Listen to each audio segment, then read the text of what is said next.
রহিম। সকল প্রশংসা মহান আল্লাহ তাআলার। তাই সেই রাব্বুল আলামিন আমাদের প্রতিপালক, যিনি আমাদেরকে সৃষ্টি করেছেন, আমাদের স্রষ্টা যিনি, সেই আমাদের পরম দাতা, আমাদের রিজিক দাতা, আমাদের আয়ু দাতা, আমাদের শান্তি দাতা, যিনি সর্বকুলের সর্বশক্তিমান, যার অশেষ দয়া মায়ার উসিলাতে পৃথিবীতে বান্দা বান্দিগণ ভালো আছি, সুস্থ আছি। তাই সে প্রভুর দরবারে সবাই আমরা একবার শুকরিয়া জ্ঞাপন করি, সবাই নিজ মুখে একবার পাঠ করি, সবাই বলেন আলহামদুলিল্লাহ। মাওলার দরবারে শুকরিয়া জ্ঞাপন করে সেই মাওলার কাছে সাহায্য কামনা করে তারই সঙ্গে তার পেয়ারা হাবিব, যিনি আমার আখিরি জামানার শেষ নবী, যিনি আমার আওয়াল আখের জাহের বাতের সর্বযুগের নবী, নবীর নবী, নবী করিম সাল্লাল্লাহু আলাইহি সাল্লাম, সেই নবীজির পবিত্র দরজা শরীফে দরুদ ও সালাম নিবেদন করে সঙ্গে আমার পাকি পাঞ্জাতনি প্রতি ভক্তি নিবেদন করে আমার হযরত আলী, আমার সেই মা ফাতেমা, ইমাম হাসান হোসেন রাদিয়াল্লাহু তাআলা দরবারে তাদের বউকে দিয়ে বহির্বিশ্বের আল্লাহর ওলিরা যারা আছেন, সমস্ত আল্লাহর অলিগণ, সাধুগুরু বৈষ্ণব, পীর অলি, পাগল মস্তান, প্রত্যেক আল্লাহর অলিদের দরবারে আমি গোলামের ভক্তি দিয়ে আজকে যার নামের উসিলা করে মহতি সবাই হাজির হয়েছি দূরদূরান্ত হতে, বাউল আশিকান ভক্তবিন্দু তরিকার ভাই বন্ধুরা, অনেক মান্যগণ্য ব্যক্তিবর্গ আজকের এই সবাই আমাদের মাঝে উপস্থিত হয়েছে। আমি সর্বপ্রথম আমার না বলে অন্তত পক্ষে কিছুটা হলেও চেষ্টা রাখতে পারবো সময়।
নবীর প্রতি ভালোবাসা থাকতে হবে।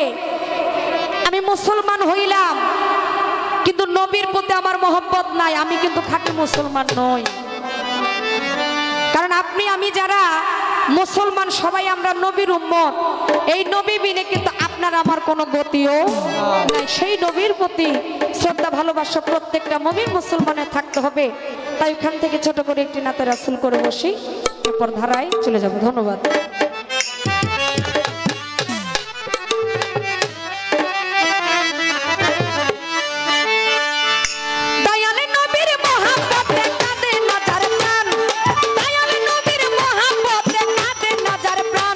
আমি বিশ্বাস করি না ওরা খাঁটি মুসলমান, আরে বিশ্বাস করি না ওরা খাঁটি মুসলমান।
আমি বিশ্বাস করি না ওরা খাঁটি মুসলমান আমি বিশ্বাস করি না ওরা খাঁটি মুসলমান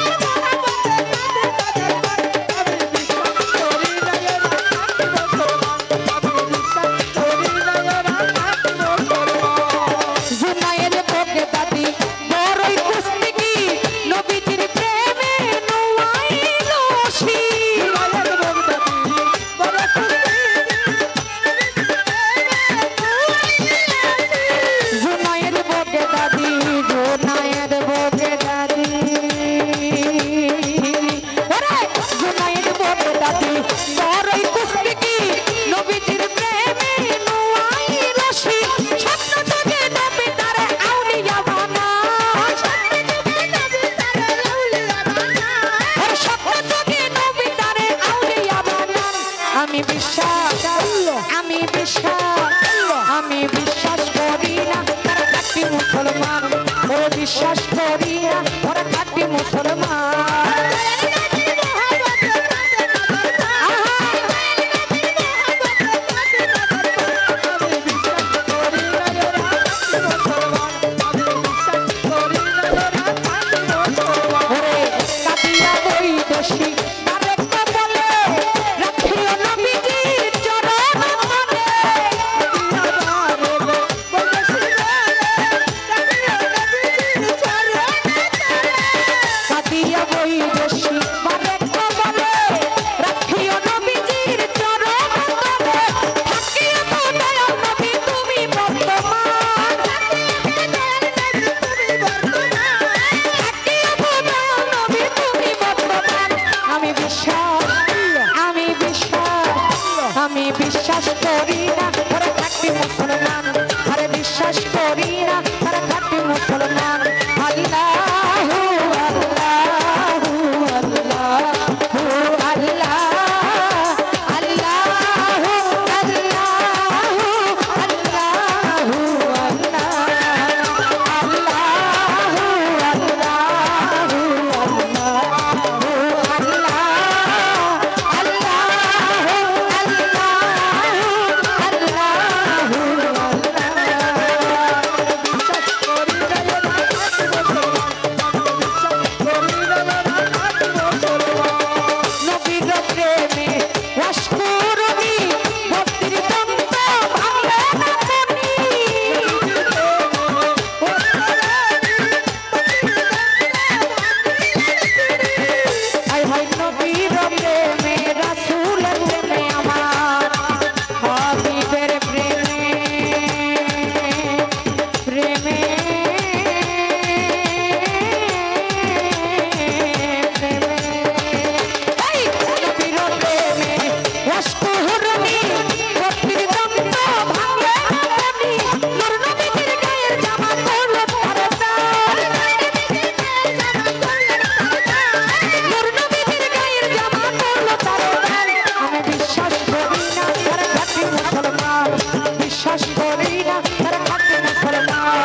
করি না ওরা খাঁটি মুসলমান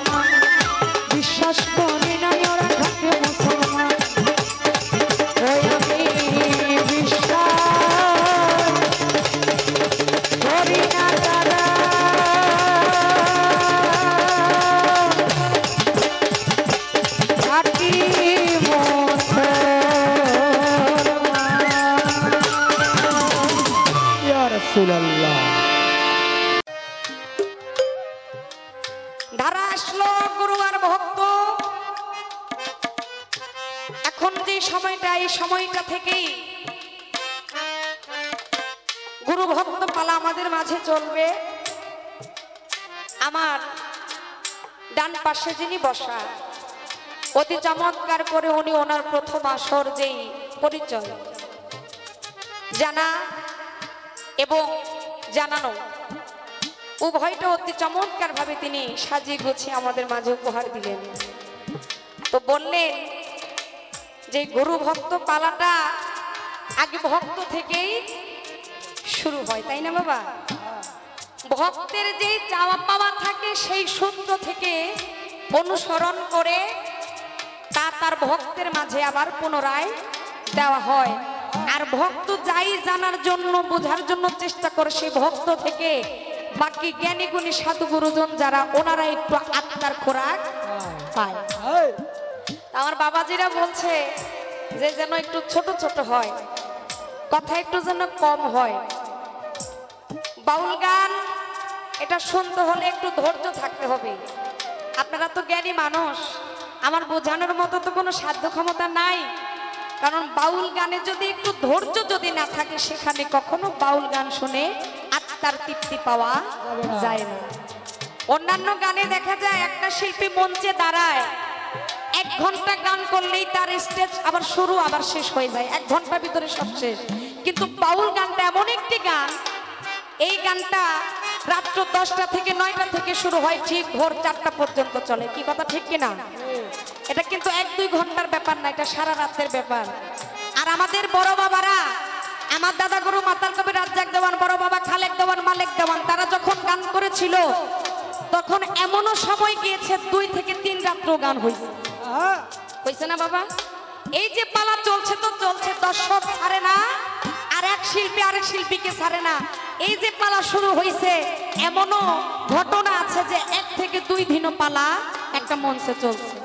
এখন ওই দিন কি আছে নাকি বাবা? ওই দিনও নাই, ওই বাউলও আমাদের মাঝে নাই। আমরা উভয় শিল্পী আজকে চেষ্টা করব কিছু কথা কিছু গান আপনাদের মাঝে রাখার জন্য। তবে পালায় যাওয়ার আগে একটি কথা না বললেই নয় বাবা। আপনারা যদি একটু অনুমতি দেন তাহলে আমি কথাটা বলতে পারি। আপনারা কি অনুমতি দিচ্ছেন আমারে? যাই হোক বাবা, আমার মতো এক ভক্ত, ওই ভক্তের বাড়িতে গেল একজন গুরু, গুরুর চরণ ধুলি ওই ভক্তের বাড়িতে দিবে। ভক্ত তার গুরুকে পাইয়া অনেক খুশি। এখন ভক্ত বুঝতে পারতেছে না গুরুকে পাইয়া কি দিয়া কি সে তার সেবা করবে। গুরুকে তার বাড়িতে বসাইলো। গুরু অনেকদিন পরে আসছেন, আপনি বসেন। গুরুকে একটু ঠান্ডা পানি টানি খাওয়াইলো, গুরু খাইলো, একটু শান্তি পাইলো। গুরু এবার কয় ভক্তরে অনেক সময় হয়ে গেছে, আমি যাইগা। ভক্ত কয় না গুরু, অনেকদিন পর আমার বাড়িতে আসছেন, আপনার চরণ ধুলা আমার বাড়িতে পড়েছে, আজকে আমি সহজে আপনাকে ছাড়বো না। আপনি আসছেন, আজকে থাকবেন, কিছু ভালো মন্দ আজকে আপনি খেয়ে যাবেন। গুরু মনে মনে কয় অনেকদিন পর ভক্তের বাড়িতে আসছি, ভক্ত যেহেতু আমারে রাখতে চায়, আমি গেলে তো আর হবে না, আমার ভক্তের মনে কষ্ট হবে, তো যাক আমি থাইকাই যাই। তখন আল্লাহ দিলে গুরু কয় ভক্তরে আমি তো অনেকক্ষণ আছি, তুই যেহেতু আমার সেবা করবি, আচ্ছা কি ঘুরতে হবে নাকি? তো হই হাল্লা করেন কেন? ঘুরলে তো কথা বলা যাবে না, আগে তো বুঝতে হবে।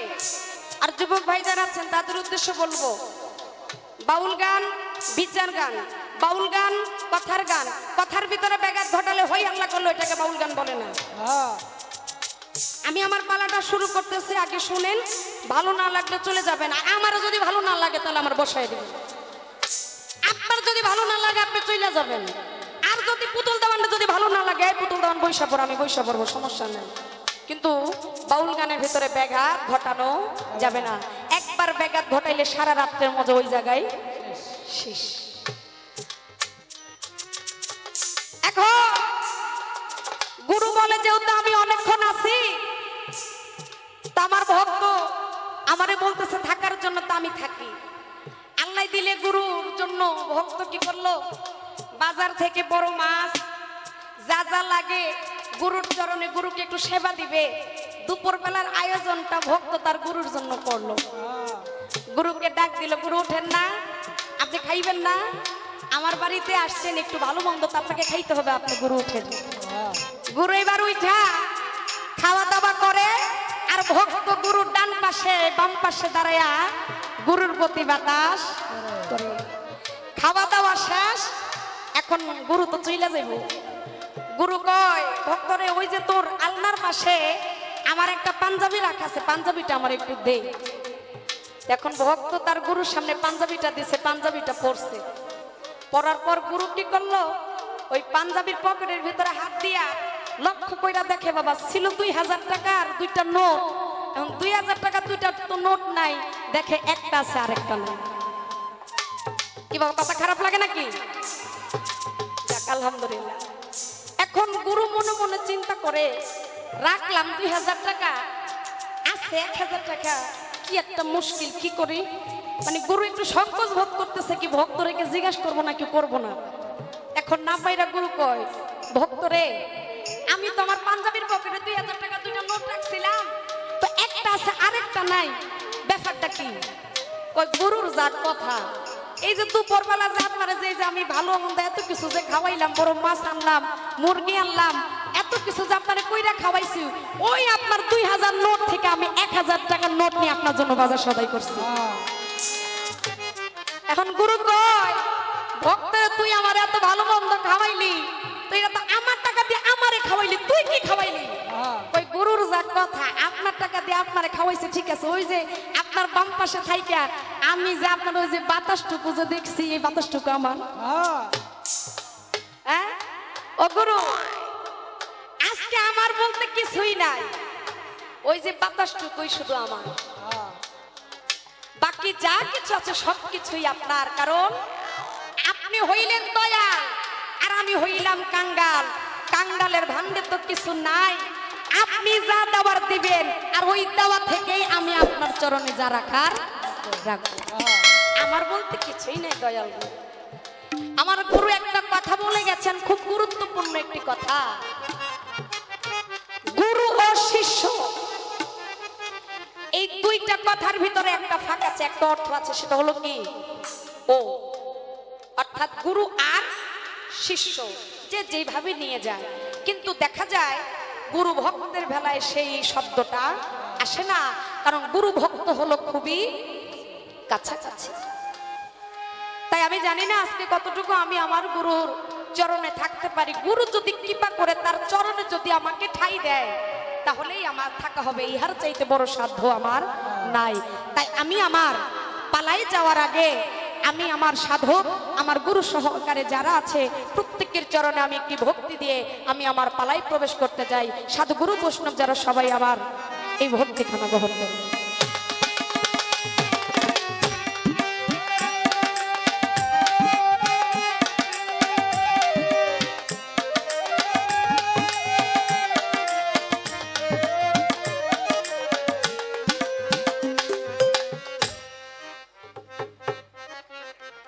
গুরু ভক্ত পালা আমি আমার জীবনে অনেকই করেছি, তবে আজকে যার সাথে আমার মূলত গান, যিনি আজকে সারা রাত্রের জন্য আমার গুরু, শুধু আজকের রাত্রের জন্য না, তিনি অতীতেও আমার গুরু ছিলেন, বর্তমানে আজকেও তিনি আমার গুরু আছেন, ভবিষ্যতেও যিনি আমার গুরু থাকবেন। আজকে যাকে যেইভাবে সাজালে সাজানোটা সঠিক হয়, তাকে ওইভাবে আজকে সাজানো হয়েছে। তবে আমি আমার জীবনে অনেক অনেক শিল্পীর সাথে গুরু ভক্ত পালা করেছি, অনেক গুরু ভক্তের পালা বর্তমানে শুনি, কিন্তু বাবাজির অসংখ্য পালার ভিতরে আমি দেখছি ওনার জীবনে উনি বেশিরভাগই গাইছে গুরু ভক্ত পালা। কি কথা ঠিক কিনা? আসলে উনি একজন গুরু। তো আজকে সেই গুরুর কাছ থেকে যদি কিছু যদি না রাখি বাবা, তাহলে তো বান্ধবটা খালি যাবে। আমি বড় আশা নিয়ে আসছি যে আজকে কিছু হোক আর না হোক, গুরুর কাছ থেকে আজকে কিছু রাখার জন্য চেষ্টা করবো। আপনারা কি বলেন?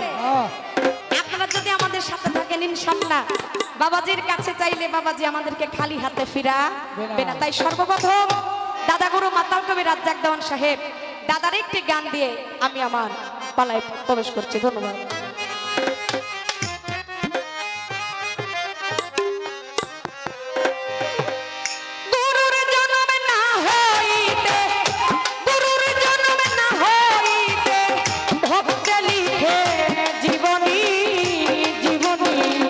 I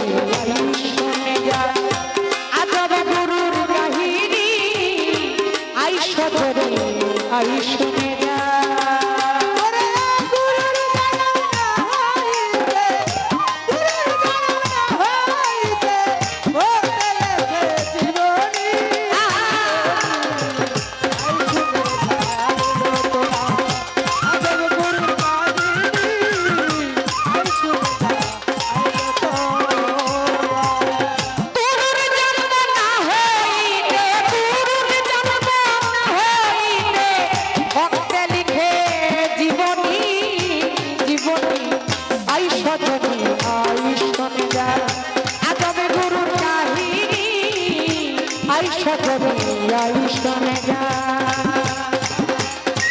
গুরুর কাহিনী আই সজনী আজব গুরুর কাহিনী আই সজনী আই শুনে যা গুরু বড় খুশি হলো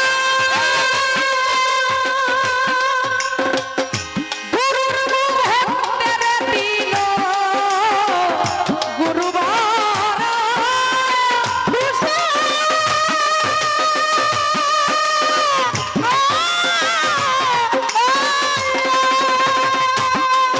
ওরে গুরুর ভক্তের দিল শানি হলো শানি হলো শানি হলো ভাবতেছে গৌতম মনি আই সজনী আই শুনে যা আজব গুরুর কাহিনী আই সজনী আই শুনে যা আজব গুরুর কাহিনী আই সজনী আই শুনে যা আজব গুরুর কাহিনী আই সজনী আই শুনে যা ও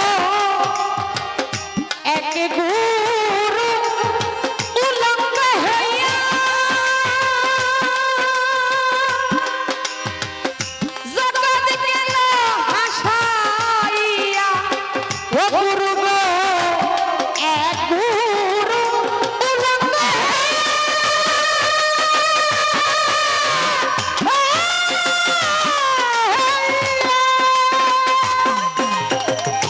জগৎ গেল হাসাইয়া বউ শাশুড়ি কইরা দিয়া বউ শাশুড়ি কইরা দিয়া বউ শাশুড়ি কইরা দিয়া তোরা উলঙ্ঘনি আই সজনী আই শুনে যা আজব গুরুর কাহিনী আই সজনী আই শুনে যা আজব গুরুর কাহিনী আই সজনী আই শুনে যা আজব গুরুর কাহিনী আই সজনী আই শুনে যা ও আ এক গুরুর মনি ঝরে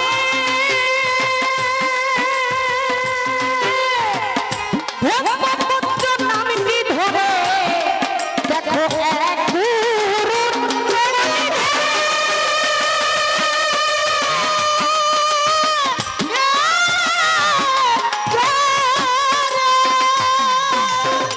ব্রহ্মপুত্র নামটি ধরে মাতাল রাজাকে কই কাজলে রাজাকে কই কাজলে রাজাকে কই কাজলে জানলে কথা সবানি আই সজনী আই শুনে যা আজব গুরুর কাহিনী আই সজনী আই শুনে যা আজব গুরুর কাহিনী আই সজনী আই শুনে যা আজব গুরুর কাহিনী আই সজনী আই শুনে যা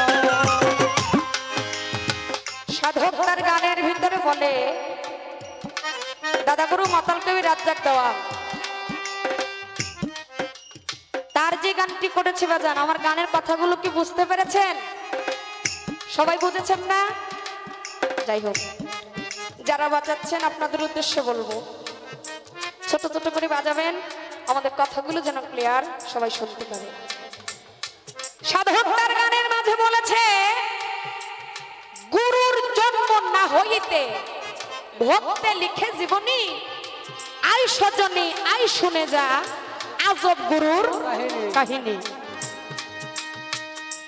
আচ্ছা বাবা আমার গুরু যদি আজকে যদি এই মঞ্চে যদি না আসতো আমি কি তার সম্বন্ধে কিছু বলতে পারতাম তাকে কি আমি চিনতাম তার সাথে কি গান গাইতে পারতাম না উনি আসছে বিদায় উনি আমার পাশে আছে বিদায় তিনি আজকে আমার গুরু হইছেন আমি তার সাথে গান করছি তার সাথে আমার কিছু লেনা দেনা আজকে হবে কিন্তু আমার গুরু যদি না আসতো তাহলে আজকে আমার তার সাথে কিছুই হতো না গানের ভাব অর্থে বলে গুরু গো গুরুর জন্ম না হইতে ভক্তে লিখে জীবনে আই সজনে আই শুনে যা আজব গুরুর কাহিনী। এটা আবার কেমন ভক্ত, আবার এটা কেমন গুরু, যেই গুরু আসার আগেই ভক্ত তার জীবনী লেখে রাইখা দেয়। নিশ্চয় এখানে কোনো একটা ভাব অর্থ একটা হাকিকি নিশ্চয় লুকিয়ে আছে, যেই হাকিকি ছাড়া কোন ভক্ত গুরু জন্ম নেওয়ার আগেই তার ভাব অর্থ লিখে রাখতে সে পারে না। ইহার মূল ভাবটা একটু কি গুরু আপনি একটু বলে দিবেন, আমার বোকারটা আর একটু বাড়বে।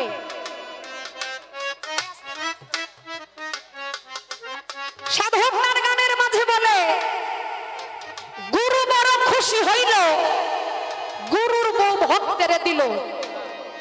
আচ্ছা বাবা, গুরু যদি আমার জন্য যদি বাবা হয়, গুরুর যে অর্ধাঙ্গিনী গুরুর যে স্ত্রী সে আমার জন্য কি মানা? এখন গুরু খুশি হইয়া গুরুর বউ ভক্তের দিল, বিষয়টা কেমন উল্টা পাল্টা না? কি গো বাবা, এটা কি মাইনা নেওয়া যায় নাকি? গুরু বড় খুশি হইল গুরুর বউ ভক্তের দিল, বউ ছাড়া কি অন্য কোনো কিছু দিতে পারতো না? নিশ্চয় এখানে আরেকটা হাকিকি লুকিয়ে আছে। গুরু উলঙ্গ হইয়া জগৎ গেল হাসাইয়া। ও বাবা, আজকে আমার গুরু যিনি গান গাচ্ছেন বা অন্য কোন গুরু উলঙ্গ হইয়া যদি আমাদের সামনে যদি দাঁড়ায়, এটা কি আমাদের সমাজের মানুষ কি মাইনা নিবে? সমাজের মানুষ তার গুরু বলে দাবি করবে না। তাহলে ও দরদি, এখানে কোন গুরুর কোন ভাবার্থ সাধক তার গানের মাঝে বলেছেন আমি তো বুঝি না। বুঝি না থেকে আমার কথাবার্তা হয়তো উল্টাও হতে পারে। আজকে উল্টা কথা ভাও কইরা দিবি আমার মহা গুরু। তাই এখানে বলবো, এক গুরুর মনি ধরে ব্রহ্মপুত্র নামটি ধরে মাতাল রাজ্জাকে কয় কাজলে রে, জানলে কথা সব পানি। এখন আমি তো জানি না, আমার জন্য সব কথা তো আর পানি হইতে পারে না।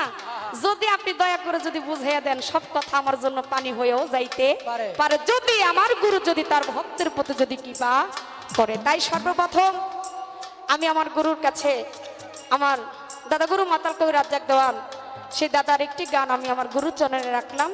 এরপর দেখি গুরুজি আমাকে কোন দিকে নিয়ে যায়, আমি তার চরণের আশাই থেকে ওইভাবে আমি গান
পালাকি খারাপপুর জাজিরা থানায় গেলে সাধক রজ্জব দেওয়ানের দেশ, সাধক হালিম চিস্তির দেশ, ওই দেশে গেলে দলিল উদ্দিন বয়াতির দেশে গেলে ওইখানকার মানুষেরা এই বিচার গানটাকে খুব ভালোবাসে। আর আমি নিজেও একজন বাউল শিল্পী দাবি করি। আমি জানি না আমি বাউল হইতে পারছি কিনা। বাউল হওয়া অনেক বিশাল ব্যাপার বাবা।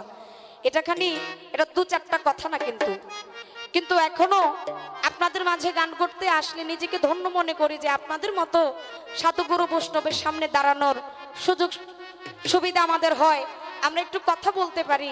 আপনারা আছেন বিদায় এখনো এই বাউল বিচার গান এখনো চলছে। তো আমরা আশাবাদী। আমি জানি এখানকার যারা গুরু ধরা লোক ওনাদের গানগুলো একটু আলাদা।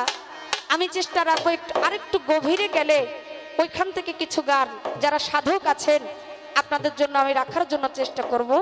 তো যেহেতু ভক্তির প্রথম আসর, প্রথম ভাব, আমি ওইখান থেকে সেই আমাদের মহন্তের একটি গান আমি আগে আমার দয়ালের দরবারে, যার দরবারে আসছি সেই দয়ালের নাম নিয়ে একটি গান আগে রাখবো। এরপর গুরুজি দাঁড়াবে, উনি আলাপ আলোচনা করবে, এর পরবর্তীতে অন্য ধারায় যাব। ধন্যবাদ সবাইকে।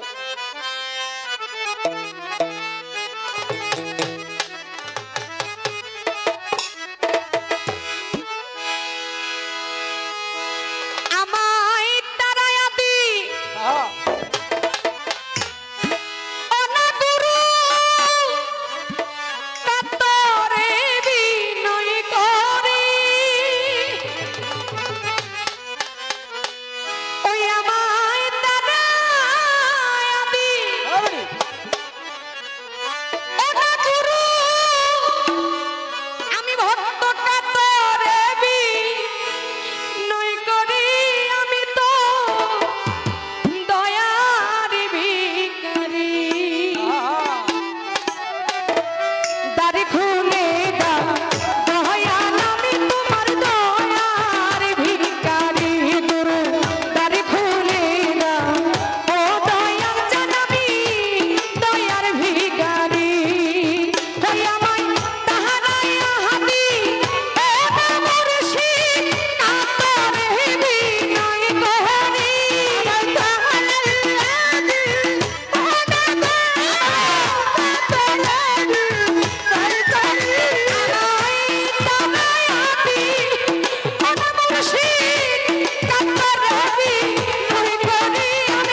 আর মালিক যে সবাইকে ভালো রাখছে তার জন্য আলহামদুলিল্লাহ। হ্যাঁ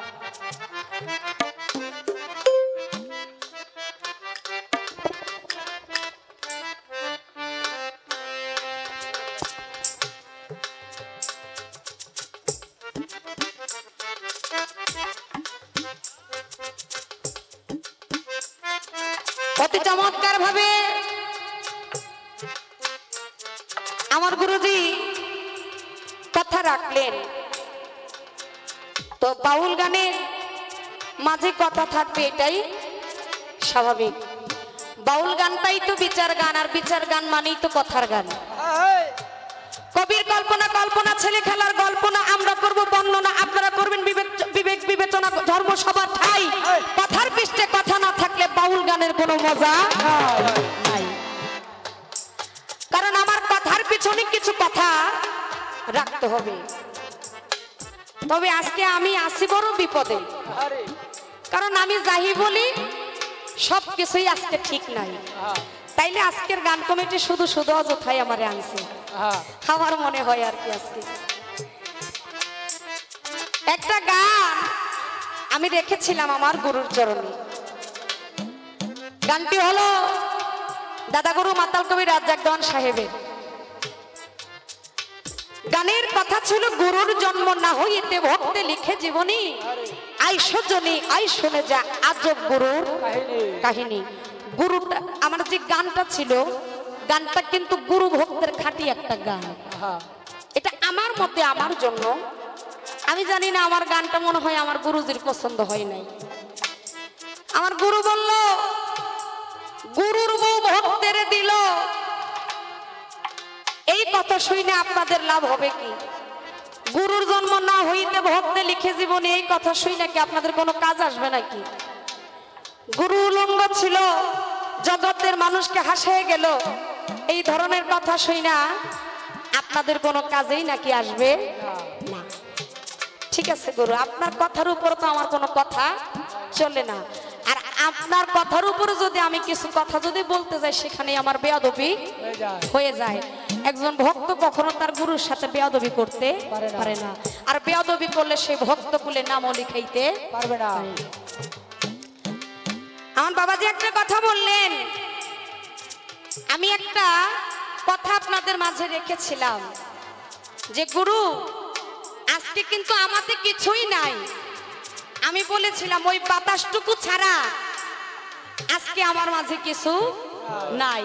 আপনি হইলেন দয়াল আর আমি হইলাম কাঙ্গাল। এই কাঙ্গালকে যদি কৃপা করে যদি কিছু দেন তাহলে আমার সার্থকতা। কথাটা কি বলেছিলাম?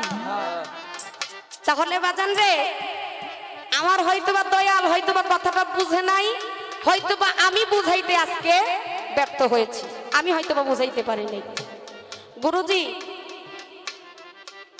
আমার কথাটা ছিল বাতাস মানে কি? বাতাস তো অনেক ধরনেরই বুঝায়। একটা হইল দমের বাতাস, আর আরেকটা হইল ওই যে পাখার বাতাস। কি বাবা, আমি ওই বাতাসটার কথাই বলেছিলাম যে বাতাসটা মানে হইল আমার সেবা। গুরুর চরণে ভক্তের সেবা ছাড়া কি আর কিছু আছে নাকি বাবা? গুরুর চরণে ভক্তের সেবা ছাড়া আর কিছু নাই। আমাদের তো কিছু নাই, আমি তো কাঙ্গাল। আপনি যাই দিবেন তা থেকেই গুরু আমি আপনার চরণে সেইগুলো রাখবো। আমার কথাটা ছিল এই জায়গায়। গুরু বলে ভক্তে যদি পাতলা কথা বলে তাহলে মানুষ শিখবে কি? ও বাজান, আজকে তো আমি শিখাবো না, শিখাবেন তো আপনি। আমি ভক্তের ভিতরে ভালো মন্দ থাকতে পারে, কিন্তু গুরুর ভিতরে ভালো মন্দের কোনো ভেদাভেদ নাই। গুরু হইল একা, যে হলো মহাগুরু, যে হলো জ্ঞানী, যার কাছে কোনো অজ্ঞানীর কোনো কথা থাকে না। একটা শিষ্যের ভিতরে, একটা ভক্তের ভিতরে তার ভাব অনেক ধরনের থাকতে পারে। তাই দয়াল রে, আমি এটাই বুঝিয়েছিলাম, ও দয়াল আমার সেবা ছাড়া আর তো কিছু নাই। যদি আপনি কৃপা করে আপনার চরণ পাশে আমাকে ঠাই দেন তাহলে গাইতে পারেন। এই জন্য গান করেছিলাম। এখন আমার গুরুজি একটা কথা আমার কথার প্রসঙ্গে বলেছেন যে গানটা হইল সনাতন ধর্মের কথা। সনাতন ধর্ম থেকে অনেক জবাব দিয়েছেন, আমার ভালো লেগেছে। আচ্ছা বাজান, ওই যে গুরুর অভিশাপে ভক্তকে যে গুরু যে অভিশাপ দিল, অভিশাপে ভক্তের শরীরে কি 100টা জনি হয়েছে বলছে না? কি বাবা 1000 জনই হয়েছে, এটা আবার গুরুর মাধ্যমে এটা চলে গেছে, কিন্তু চিহ্নটা কিন্তু রয়ে গেছে। এই যে গুরু অভিশাপ দিল কেন? গুরু মার সাথে কি বাবা সে বেয়াদবি করেছিল, গুরু মার প্রতি সে কি লোভ করেছিল, এই লোভ করার কারণে ভক্তকে কি তার গুরু অভিশাপ দিছে। আচ্ছা বাজান, এটা কি কোনো শিক্ষণীয় বিষয় না? এটা হোক না সনাতন ধর্মের কথা, হোক না এটা মুসলমান ধর্মের কথা, হোক না এটা অন্য ধর্মের কথা, কিন্তু আমার জন্য শিক্ষাটা হচ্ছে বড়। আমার কথাটা, এই যে গুরু আপনি যে কথাটা বলেছেন, কোন ভক্ত তার গুরুর সঙ্গ করে তার গুরু মার প্রতি লোভ করতে সে পারবে না। আচ্ছা, গুরু মার প্রতি লোভ করে এমন ভক্ত কি আছে না? সবাই কি পৃথিবীতে সাধু নাকি? এই যে গুরু বলছে আপনারা কে পাপ করছেন, কে পাপ করেন নাই, জীবনে পাপ করেন নাই, হাত তুলেন তো। একটা মানুষও তো হাত তুলি নাই। বলতে পারবে যে সব ভক্তরাই ভালো? মন্দ আছে না বাবা? মন্দ আছে। আমার মনে হয় আজকে আমার গুরু যে কথাটা আপনাদের মাঝে রাখছে, এরকম কোন একটা ভক্ত যদি আমার এই গুরুর কথাটাকে যদি কালবের ভিতরে যদি বিশ্বাস রেখে যদি জমা করতে পারে, আমি আশাবাদী কালকে সকাল থেকে ওই ভক্ত দিয়ে এমন কর্ম তাকে দিয়ে হবে না। যদি কোনো একটা ভক্ত যদি এই কথা থেকে যদি একটু কথা যদি সে যদি শিখতে পারে, তার পুরা জনমটাই ধন্য। ও গুরু, আমি এই জন্যই চেয়েছিলাম এই গানটার ভিতরে কিছু গুরুত্বপূর্ণ আলাপ আলোচনা। এই যে আমার জন্য, আমি ভক্ত হিসাবে আমার জন্য এই কথাটা কিন্তু গুরুত্বপূর্ণ ছিল। আমি পুতুল দমনের ভিতরে যদি মন্দ থাকে, আপনার এই কথার কারণে আপনার প্রতি আমার ভক্তি হবে, আমার বিশ্বাস হবে। আপনার পাশাপাশি আমার যে গুরু মা, তার প্রতিও আমার ভক্তি বিশ্বাস হবে, তার প্রতি আমার খারাপ লক্ষ্যটা আর কি যাবে না। কারণ গুরুর অভিশাপটা হচ্ছে সবচাইতে বড় অভিশাপ। আর ওই যে গুরুর জন্ম না হইতে ভক্তে লিখে জীবনী, বাবারে এটা কোনো সাধারণ কোনো কথা না। একজন ভক্ত যদি ওই কর্ম করতে পারে, গুরু আসার আগে, গুরুকে সরাসরি দেখার আগে তার জীবনী লেখা সম্ভব, কিন্তু এটাতে কিছু কর্ম আছে। এই কর্মটা আমি একটু জানতে চাইছিলাম। আমার গুরুর হয়তো জানি না আমার কথাগুলো বা গানটা হয়তো বা তার ভালো লাগে নাই, আমার তো কিছু করার নাই। তো একটা গান করেছিলাম, আমায় তারাইয়া দিও না দয়াল কাতরে বিনয় করি। আমার এই গানটাও নাকি আমার গুরু চরণে ভালো লাগে নাই, তাহলে আমি আজকে কোন দিকে যাই? এই জন্য বলছি একটু মহাবিপদে আছি। যাই হোক, তবে এখন যে গানটা করব, সাধক কবি আব্দুর রহমান বয়াতের লেখা। আমি গানটি রাখি আমার গুরুর চরণে। আমার জন্য একটি গান করেছেন, তোমার পাপে ভরা অঙ্গ কর গুরুর সঙ্গ, ভিতর বাহির আগে কর পরিষ্কার, প্রেম করা কি ভবে সহজ ব্যাপার। কোন শিষ্য, কোন ভক্ত প্রেম যদি তার দয়ালের সাথে যদি না করতে পারে, সে কখনো ভক্ত হইতে পারে না। তো আমার গুরু বলেছে, তুমি বলেছ অতীতেও গুরু, বর্তমানের জন্য গুরু, ভবিষ্যতের জন্য গুরু। এই কথাটা যেন হৃদয় থেকে যেন হয়। গুরু, আমি হৃদয় থেকে কথাটা বলেছি, কারণ আমি সত্যিকারেই আপনার গানের একজন ভক্ত। আমি আপনার কথাগুলো আমি ফলো করি, লক্ষ্য করি আপনি কি বলেন। আজকে রাত্রে আপনাকে আমাকে কি দিবেন না দিবেন জানি না, কিন্তু আমি ইউটিউবের ভিতরে অনেক সময় আপনার কথাগুলো আমি ফলো করি। তাই আজকে আমি একটু ভিন্নভাবে আপনার কাছে কিছু জানতে চাওয়ার বিষয় আমার ছিল, এই জন্যই প্রথম ওই গানটা আমি রেখেছিলাম। এরপরও যাই হোক, আমার একজন বাবাজি, তিনি অনেক দূর থেকে আসছে, সে গাজীপুর থেকে। এখানে অনেক মানুষ অনেক দূর দূরান্ত থেকে আসছে, ওনারা একটু আত্মার খোরাক চায়, তো ওইভাবে যেন কিছু দিতে পারি। তো দয়াল যে গানটা রাখছে, এই গানটার পিছনে কিন্তু অন্য একটা গান আসে। তো আজকে আমি সেই দিকে আর যাব না। আমি আমার ভাব থেকে, যেহেতু আমাকে ভক্ত দেওয়া হয়েছে, এই ভক্ত কুল থেকে আমি আরেকটি গান রাখি। এই গানটা যেন গুরু তার চরণে যেন নিয়ে নেয়। ধন্যবাদ।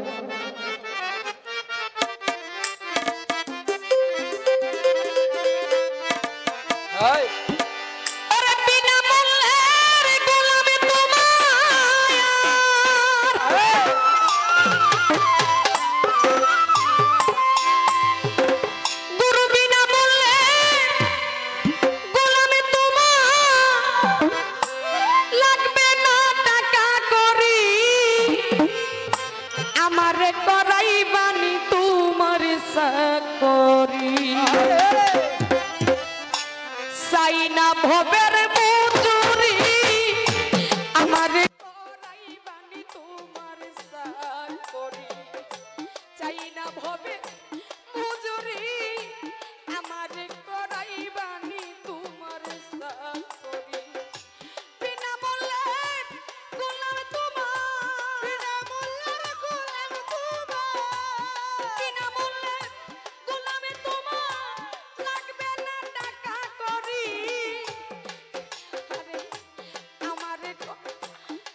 বানি তোমার চাকরি চাই না ভবে মজুরি পুতুল রে করাই বানি তোমার চাকরি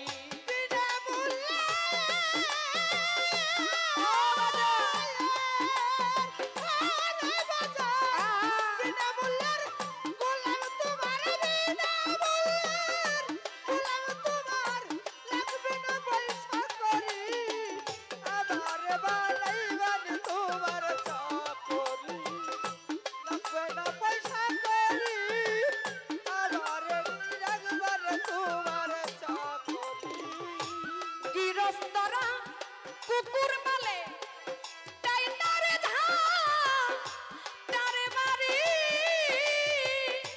ওরে আমার গৃহস্থরা কুকুর মালে তাই তারে বাড়ি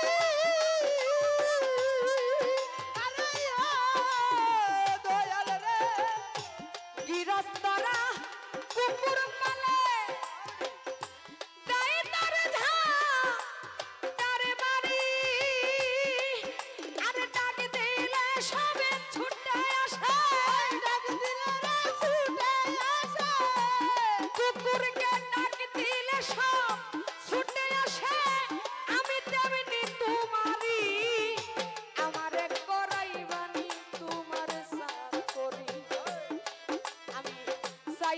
ভবের মজুরি ভক্তরে করাইবানি তোমার চাকরি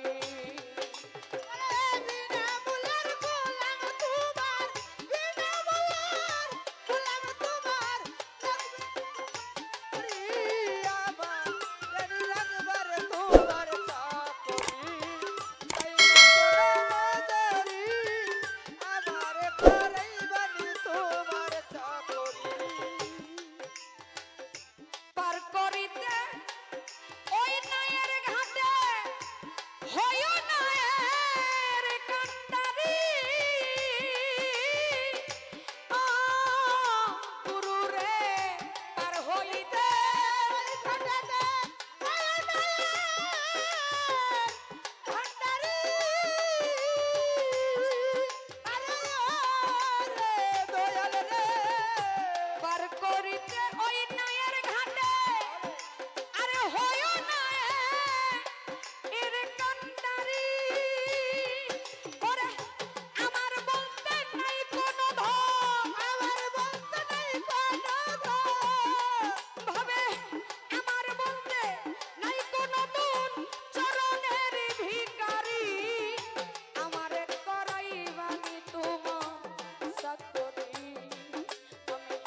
সাধক তার গানের মাঝে বলে,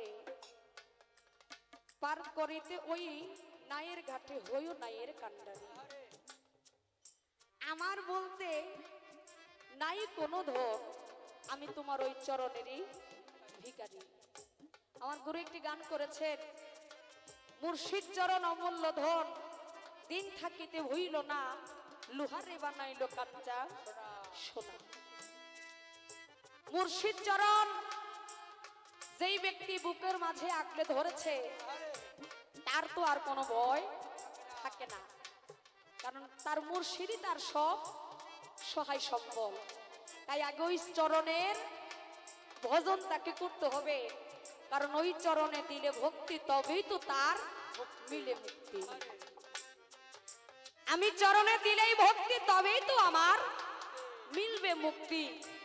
তাই দরদিরে ওই চরণের পাশে যেন আমার গুরু যেন আমাকে রাখে, কারণ সাধক তার গানে মাঝে বলে, বিনামূল্যের গোলাম তোমার, আমার লাগবে না টাকা করি, আমারে করাইও তোমার চাকরি। আমি চাই না ভবের মজুরি, আমারে দিয়া করাইও তোমার চাকরি। তুমি আমাকে দিয়ে যা করাবে আমি তাতেই খুশি। আমার গুরুর পাশে বলার মতো কোনো সাধ্য ক্ষমতা নাই। কেন নাই? আজকে আমাকে কিন্তু ভক্ত দিয়েছে বাবা। যদি আজকে শিষ্যপালা পেতাম হয়তোবা অনেক কিছুই গুরুর কথার পাশে রাখতাম, সেটা হোক ভালো সেটা হোক মন্দ, কিন্তু যেহেতু ভক্ত পালা নিয়েছি অনেক কথা মনের ভিতরে আসলেও সেটা প্রকাশ করা যাবে না। কারণ আমার চিন্তা হলো আমার কোন কথায় আমার ভুল হয়ে যায়, আর যদি গুরুর মতো যদি একবার ভুল হয় সেই ভুল থেকে মুক্তি পাওয়া বড়ই কঠিন। দয়াল, আমার আলাদাভাবে কোনো কথা জানার থাকবে না, শুধু একটাই কথা জানা থাকবে। এই যে আজকে এই মঞ্চে আমরা গুরু শিষ্য অনেকেই আছি, গুরু ভক্ত অনেকেই আছি, কিন্তু আজকে পালা পেয়েছি গুরু ভক্ত। এখানে আমার পীর পাহাড়ি বাবার অনেক আশিক ভক্ত আছে, আছে না? অনেকে তাকে ভালোবাসা আসছে। এখানে অনেক দরবারের অনেক ভক্তবিন্দু আসছে। আমি সবার উদ্দেশ্যে সব ভক্তদেরকে নিয়ে একটা কথাই শুধু গুরুর কাছে রাখবো, কারণ আমি প্রশ্নবোধক গান গাইলে গাইতে পারি, কিন্তু ভক্ত কখনো প্রশ্নবোধক গান গাইলে হয় না। কিন্তু আমার একটা আজকে দাবি ছিল গুরুর কাছে, তো যেহেতু গুরু ওইভাবে নেয় নাই, তাহলে এই জন্য আমি এখন আমার ভাবের গানটা আমি অন্যদিকে আমি নিয়ে গেলাম। হয়তোবা অনেক কথা আমার গুরু বলতো, কিন্তু অনেক কথার দরকার নাই, শুধু একটা কথাই মূল্যবান, সেই কথাটা হলো আমার জন্য। আজকে যেমন এই মঞ্চের ভিতরে গুরু ভক্ত আমাদেরকে কিন্তু ভাগাভাগি করে দিছে না বাবা? আমাকে দিছে ভক্ত, আর আমার পাশে যিনি বসে আছে ওনাকে দিছে কি গুরু। এখানে কিন্তু দুজনকে ভাগ করে দিচ্ছে। আচ্ছা বাজার, আমি তো বর্তমানে আছি, আমি একটু অতীতে যাব, আমি একটু সৃষ্টিতে যাব। আজকে যেমন আমরা যেমন আলাদা ভাগাভাগি করে দিয়েছে, ওই সৃষ্টিতে কি আমরা কি দুজন এরকমই কি ভাগ ছিলাম, নাকি আমরা একই সুতায় গাঁথা ছিলাম? কি গো বাবা, আমরা কি একই সুতায় গাঁথা ছিলাম, নাকি ওইখানে আমরা আলাদা ছিলাম? আর আজকে আমাদেরকে তো ভাগ করেই দিয়েছে, এই বিষয় আবার একটু আলাদা। কিন্তু দেখা যায় এই পৃথিবীর সর্বশেষে প্রত্যেকটা মানুষের একদিন বিচার হবে, যেই বিচারের জন্য প্রত্যেকটা মানুষকে দাঁড়াইতে হবে কোথায়? হাসরের মাঠে। আমরা জানি প্রত্যেকটা মানুষের সেদিন ইয়া নাফসি করবে, কেউ কাউকে চিনবে না, আত্মীয়তা থাকবে না, মায়ার বন্ধন থাকবে না, মা চিনবে না বাবাকে, বাবা চিনবে না তার ঘরের স্ত্রীকে, সন্তান চিনবে না তার মাকে, বাবাও চিনবে না তেমনি তার সন্তানকে। তাহলে সেই দিন আপনি গুরু আর আমি ভক্ত, সেদিন আমাদের কি উপায় হবে? আমরা কি সেদিন আবার কি একই সুতায় গাঁথা থাকবো, নাকি সেদিন আবার আলাদা আলাদা ভিন্ন ভিন্ন ভাবে আমরা ছড়িয়ে যাব? আমার এটাই জানার থাকবে, কারণ গুরু ভক্ত এমন একটি ভাব, তারা একত্রিত একই রূপে রূপ মিশাইয়া থাকতে হয়। কিন্তু আমার একটু জানার দরকার, শেষ নিদানে, শেষ খাওয়া ঘাটে সেদিন আমার ভক্ত, আমি ভক্ত কি হবে, আর আপনি গুরু সেদিন কোথায় থাকবেন? সেদিন কি আমরা একই এত কাছাকাছি থাকবো, নাকি সেদিন বিচারের জন্য সবাই যার যার জায়গায় থাকবো? সেদিন আমাদের কি হবে? তাই সৃষ্টি এবং শেষ, এখান থেকে আমি একটি কথা রেখেছি, কারণ রাত্র গভীর হয়ে গেছে, কিছু ভাবের গান করব, ভুল বেয়াদবি হবি ফলে সকলে আল্লাহর রাস্তায় ক্ষমা করে দেবেন। ওরে চাই না কোনো মজুরি, আমারে করাইবেন নিরে চাপ। ওরে চাই না কোনো মজুরি, আমারে করাইবেন নিরে চাপ। ওরে ও অনেকেরই অনেক আছে, দালানে কোনা ঘরের বাড়ি, ও গুরু অনেকেরই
ভাগির পরিহাসের না কেন নিয়তির কাছে বারে বারে হেরে যায় মানুষ মন।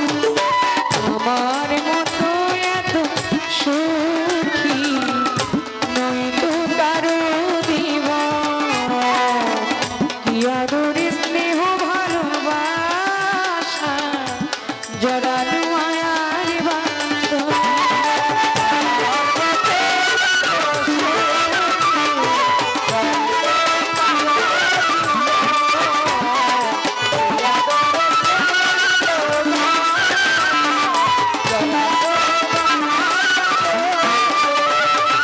চারিদিকে নিরাশার বালুচর, কি আশায় বেঁধেছিলে খেলা রে, স্বপ্ন ভেঙে দিতিল ঝড়। চারিদিকে নিরাশার বালুচর, কি আশায় বেঁধেছিলে খেলা রে, স্বপ্ন ভেঙে দিতিল ঝড়। কেন মমতার টানে কেঁদে মরে, বেদনার কথা এমন। আমার মতো এত সুখী নয় তো কারো জীবন।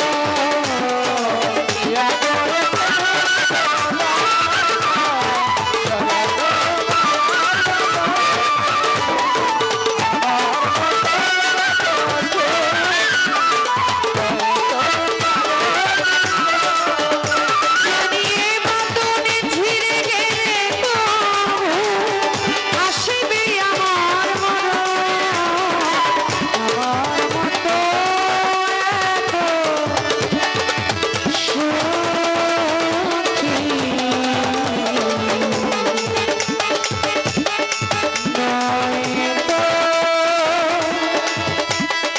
কারো জীবন।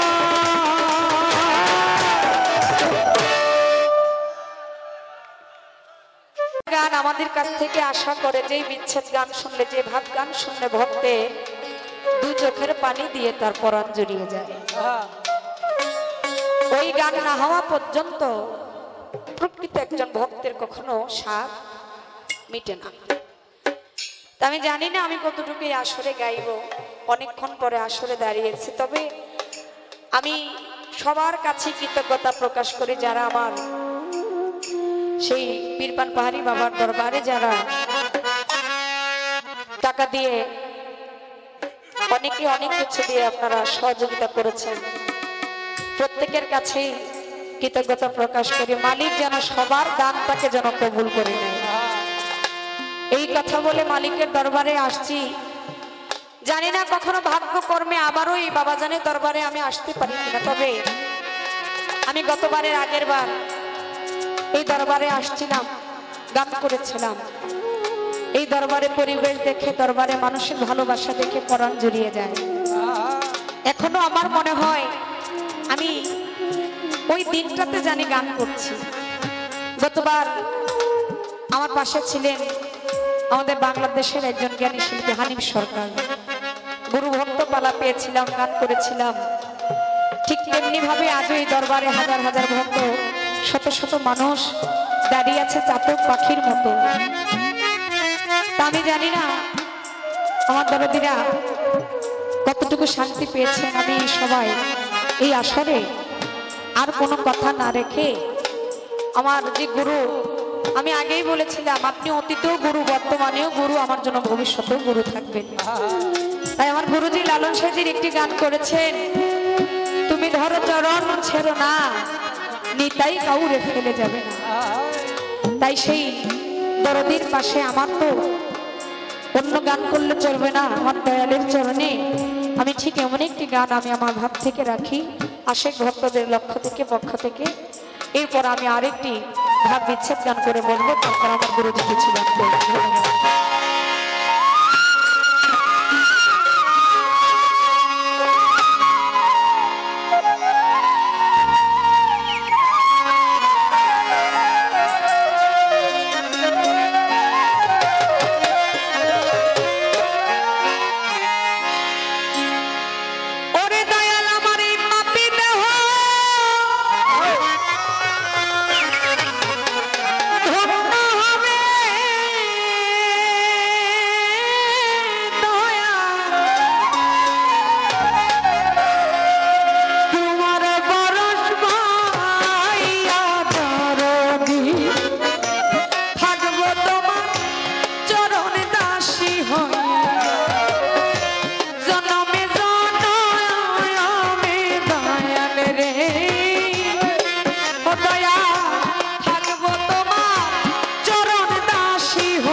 হইয়া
রাখার জন্য চেষ্টা করব। ভুল ত্রুটি হলে সকলেই ক্ষমা করবেন। অধিক কথা বলেছি, হয়তো অনেক যুবক ভাইদেরকে অনেক কথাই বলেছি, কেউ কষ্ট নেবেন না। আসলে সব দরবারে সব গান চলে না, হই হাল্লা গান করলে সেটাকে বাউল গান বলে না। আমি ইচ্ছে করলে একটা গান করলে আপনারা সবাই নাচতে পারবেন, কিন্তু পাবেন কি? এটা তো শিল্পীর কলঙ্ক। নাচানাচির গানটাকে তো বাউল গান বলে না। বাউল গানের গানটা হচ্ছে আদবী ভক্তি নিয়ে, প্রেম বিশ্বাস ভক্তি নিয়ে, মুর্শিদের প্রতি ধ্যানে বর্জকে রেখে এই গানটা করতে হয়। গান করেছিলেন খাজা বাবা, শুনেছিল বড় পীর। আমরা কিন্তু খাজা বাবার অনুসারী গান করি। আর বাংলাদেশে যারা গান করি, এই গানের উৎপত্তিটা বাংলাদেশে আমি যতটুকু জানি, আজ থেকে আমি সময় টিভিতে আমি এটার একটু সংবাদ আমি শুনেছিলাম, এটার ইতিহাস তুলেছিল বাংলাদেশে যে গান বাজনা হয় এটা হচ্ছে ভান্ডার শরীফ থেকে। কিন্তু আমরা যারা মূলত যারা গান বাজনা করি এটা আসছে চিস্তিয়া তরিকা মতে খাজা বাবা থেকে। কিন্তু খাজা বাবা গান গাইতো, বড়পীর গান শুনতো। বড়পীর বলেছিল, ও খাজা মঈনুদ্দিন, তোমার মতো যে গান গাইতে পারবে তার জন্য গান গাওয়া জায়েজ, আর আমি বড়পীরের মতো যে গান শুনতে পারবে তার জন্য গান শোনা জায়েজ।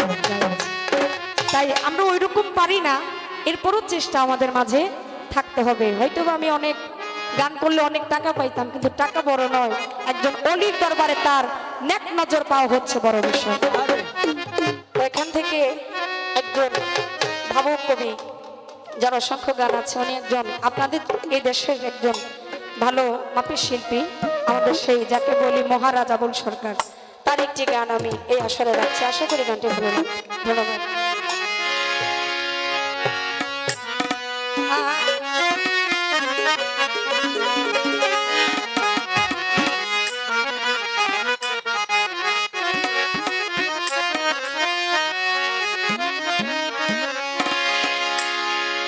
ওরে বুকটাই আমার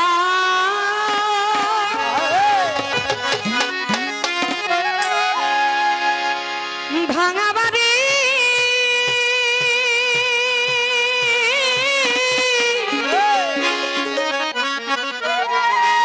ওরে ভাঙা আমার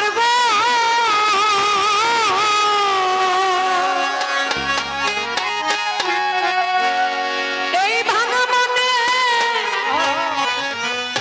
আর কি রে হবে,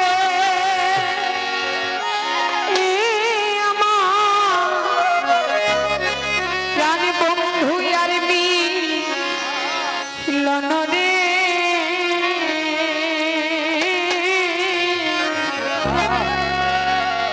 মিছে আশায় দিন যে আমার গেল, অতি গেল রে তোমার আশায় দিন যে আমার গেল, গেল।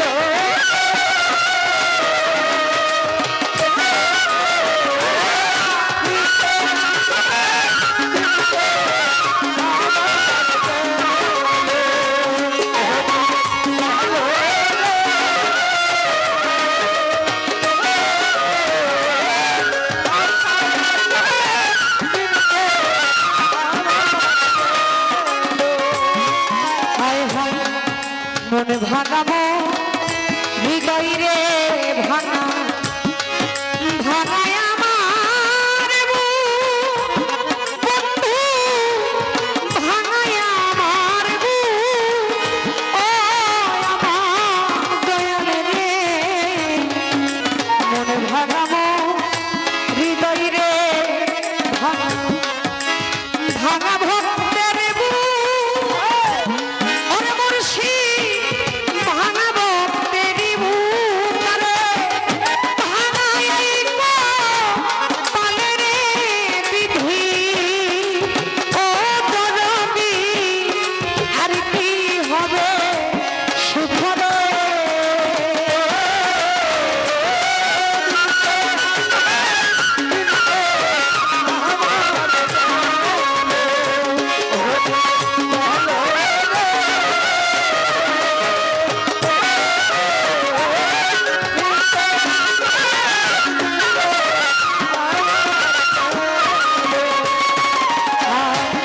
ভাঙা নদীর কূলে রে থাকি, ভাঙায় আমার ঘর, ও পীর মাহারি বাবা, ভাঙা ভক্তেরই ঘর,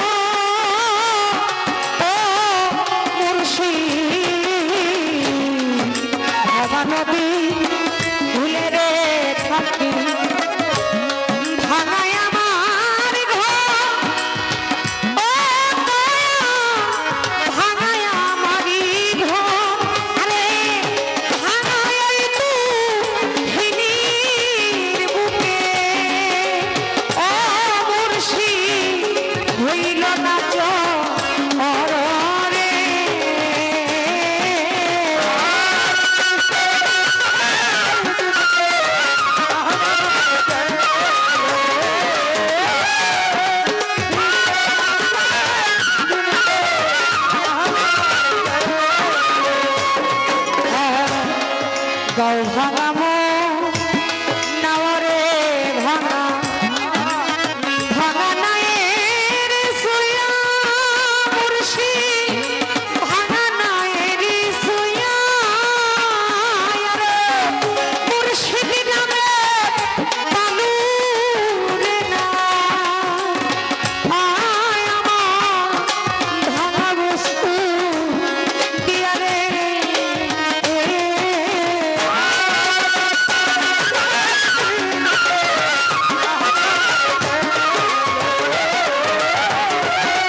বসে গেলাম যারা